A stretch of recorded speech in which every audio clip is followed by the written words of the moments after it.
Hi, everyone. I'm Dr. Tammy Nelson, and I am the author of Integrative Sex and Couples Therapy. I'm also the editor, and I'm very proud to welcome today one of the best authors in the book. Don't tell the other authors. Who wrote the chapter, The Mind-Body Connection, Couples, Sex, and Somatic Therapy. Welcome, Deborah Fox.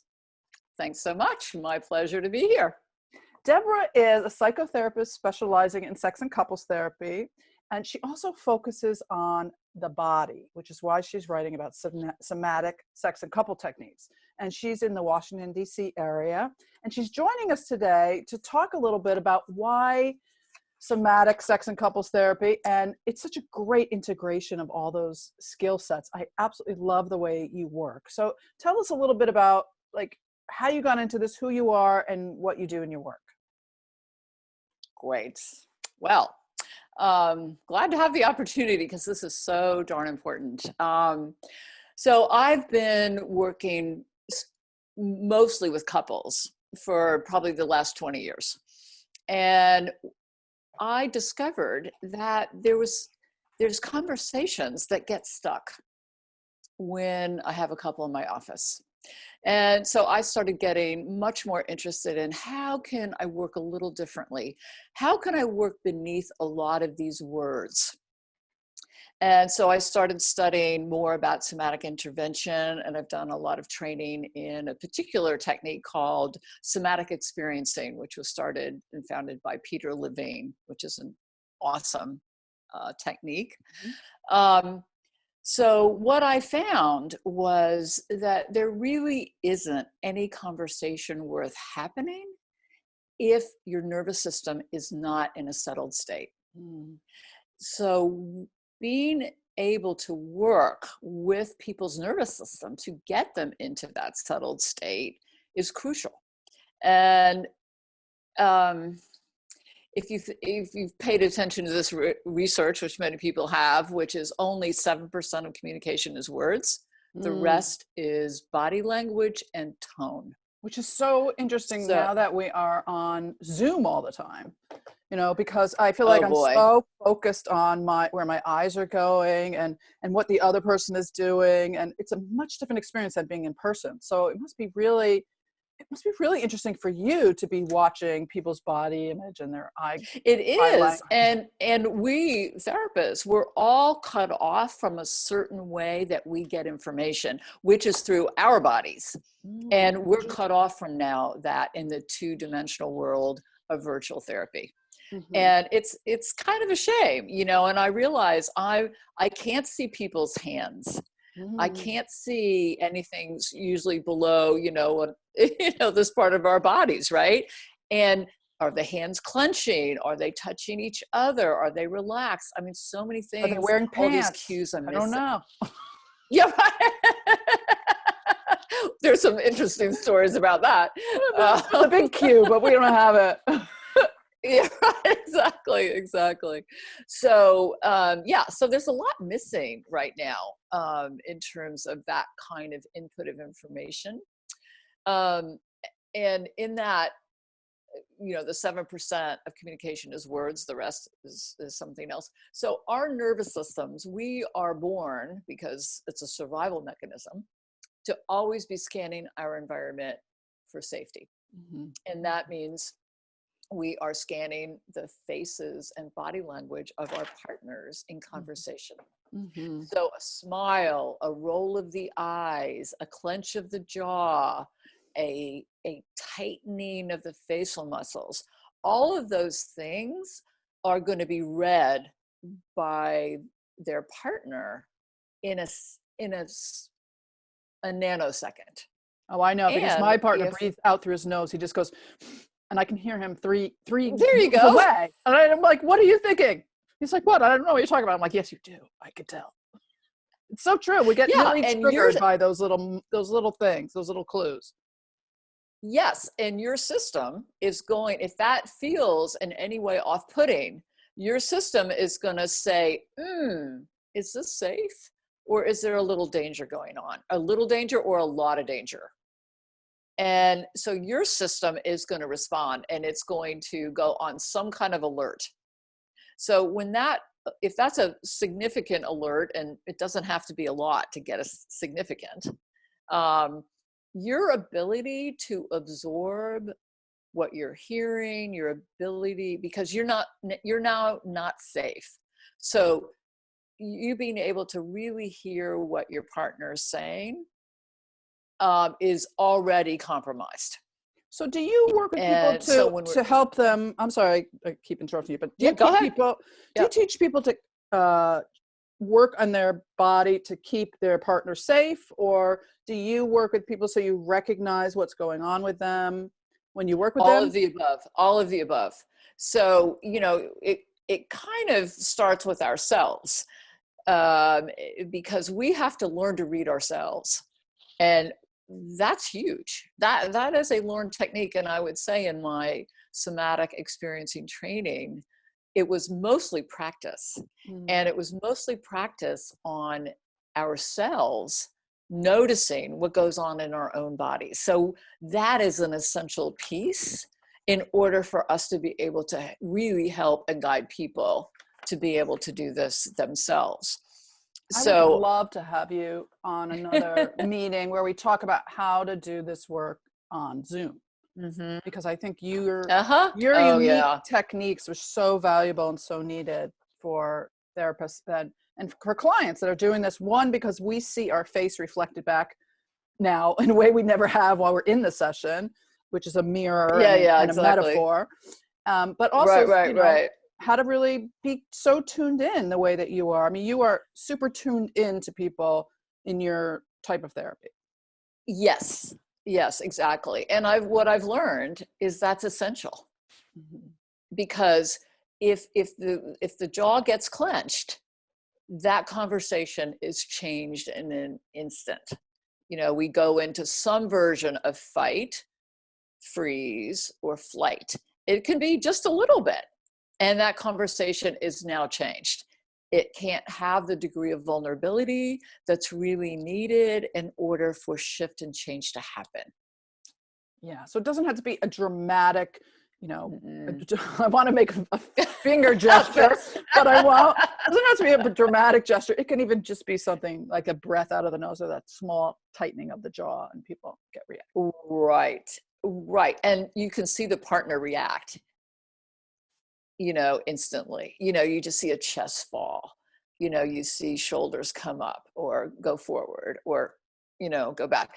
Just all those little things are so important because it's going to interfere with that person feeling safe in order to feel vulnerable. And we can't fall in love. We can't stay in love. We can't really have good sex if we're behind a shield.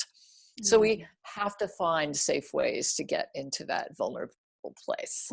No, that's lovely. So we can't really have those intimate connections if we're behind a shield. So we have to figure that out. I love that. So tell us what you wrote in this chapter that you felt like was an important thing to include in the book. Don't tell us the whole chapter because people will buy it. But I mean, what was it about? What was it about this? I can't say that all right now anyway.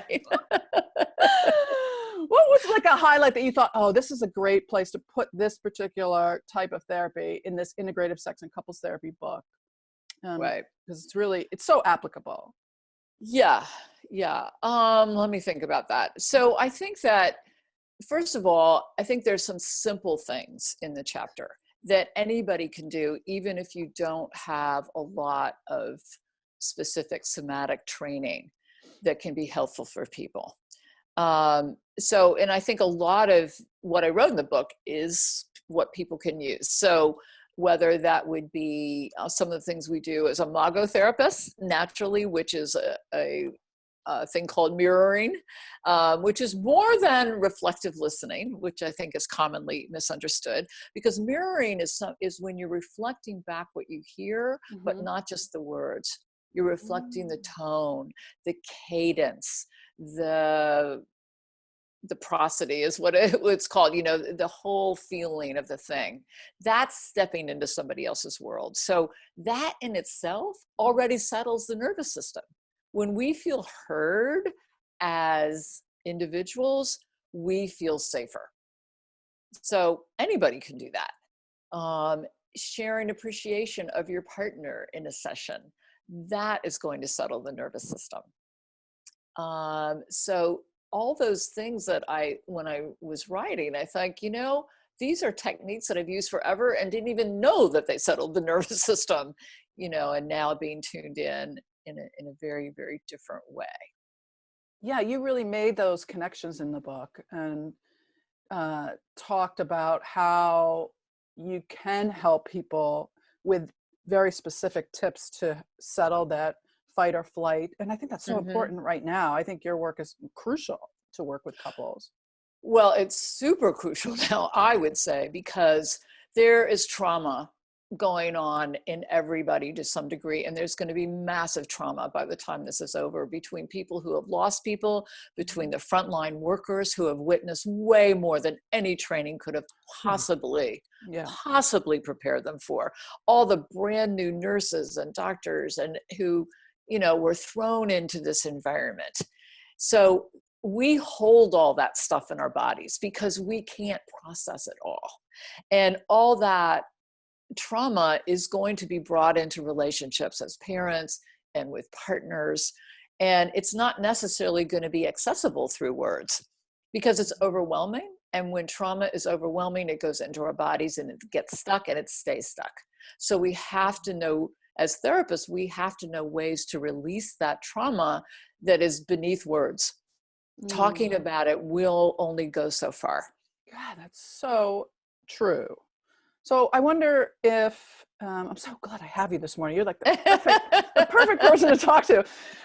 Can you give us like one tip for the people that are watching and listening that maybe they could do at home as they're listening? There's a lot of therapists and non-therapists listening, and people with partners or non-partners, people that are couples therapists and people that are sex therapists. But I wonder if you could just give us a tip as a person going through this, experiencing, because we're all experiencing it together.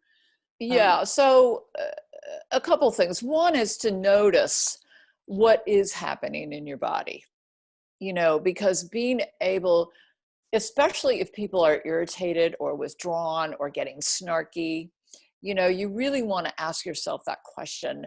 What am I feeling underneath this frustration or this irritability? And you're likely to come to something that's way more vulnerable. And in this time, everybody's going to find some anxiety. The uncertainty of this virus is really, really hard to tolerate because we feel out of control. And you might notice if you ask yourself that question, you have a queasy stomach, or you have a tight chest, or your breathing is kind of shallow. And if you're a therapist, one thing you can do, if you ask one of your clients and they say, well, my chest is really tight. If you say, if you just put your voice box right smack in the middle of that tension and had words come out right from that place, what would those words be? And I can almost guarantee that you're going to get a deeper response than you will be if you just ask, how are you feeling? You will get a different response. And if you're, not a therapist and you're having a discussion with anybody, your partner, your child, a friend, and if you notice that tension and are able to access that deeper, more vulnerable feeling, like, everybody, I'm feeling anxious, I'm so uncertain, I feel out of control, I feel helpless, that can change that conversation. And that's where connection can happen. And connection is one of the biggest things we need. That's an antidote to living in the anxiety that we are living now, whether that's connection with your partner, your children, a friend on the phone, or, in a virtual conversation. That's the biggest antidote that we have is our disposal. As you're talking, I'm sort of going through my body and trying to find like where I'm storing all this. I'm going into my voice box. Like, it's really interesting, just even shifting your consciousness away from your head and your cognitive noise and the monkey mind, and just going into your body just for a second to think, okay, where am I storing all this stuff? Yeah. As you're talking. Absolutely. Yeah, that's powerful. I can Absolutely. really feel it like in my third eye, maybe because I'm like staring at a screen all day. But, Exactly. but behind my heart, and I was thinking, God, it really does feel like that's a very vulnerable place. That's like where someone could stab you in the back. and Yeah. and Yeah. and the feeling like I really need to feel like a wall's behind me. And I really think that that's Mm, like a trauma response. Like I got to make sure like there's mhm. nothing coming for me. Yeah, yeah, absolutely. That's an example of how we are always scanning our environment for Hmm. safety. Yeah, really Always, interesting. always, always. Right. Interesting. I usually am conscious of how I have to slouch to protect my heart, but now just recently I'm really conscious of what's going on behind Yeah. me. I also have a back to protect. Well, and I think it's also like what's coming next. Yes. Like what's Yes. coming next, not Yeah. really knowing. Absolutely. Absolutely. So in that case, when I have that, let's just use me as an example, like would you tell people, okay, well, wear a shawl? Like what do you do? Like how do you work with that? Well, first, I I wonder how it's would work, but I wonder how it's I think affecting it my would. partner. Yeah, yeah, right. Well, if you tuned into that place in your back that you feel it is exposed, Hmm. you might even start with what I was just saying about if you put a voice box there, Mm-hmm. what words would come out, They and would not be. They would not be appropriate for this. I don't think. well, maybe not in this particular circumstance. And that's then going to lead to what is the vulnerability. That's so interesting. Yeah. So maybe it's anger. Like there's some anger there, and wonder what that's covering up. Oh, I do think I need a session with you. That's Ah. really interesting. Okay, so finding the place that you're in your body and what's happening, and know that that's a response to stress or something going on, and Or then something. There's something something. going on, that is usually not very conscious.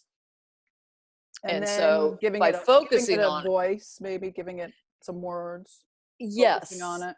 yes, exactly. And it just takes you out of your sort of prefrontal cortex, which is always our thinking part. And it takes us more into our fuller awareness of our feelings and our sensations. And so that's where you can, I think of it as dropping down into those more vulnerable places, because that's always what's driving anger and frustration and irritability. That's not, I mean, rarely are those just primary feelings. There's something behind those. So in Oh, order to so be true. able to figure out something different, we have to be able to drop into those places. Oh, my prefrontal cortex is really hurting. Yes. I think that's what it is. So, are there any other tips or some advice you could leave people with?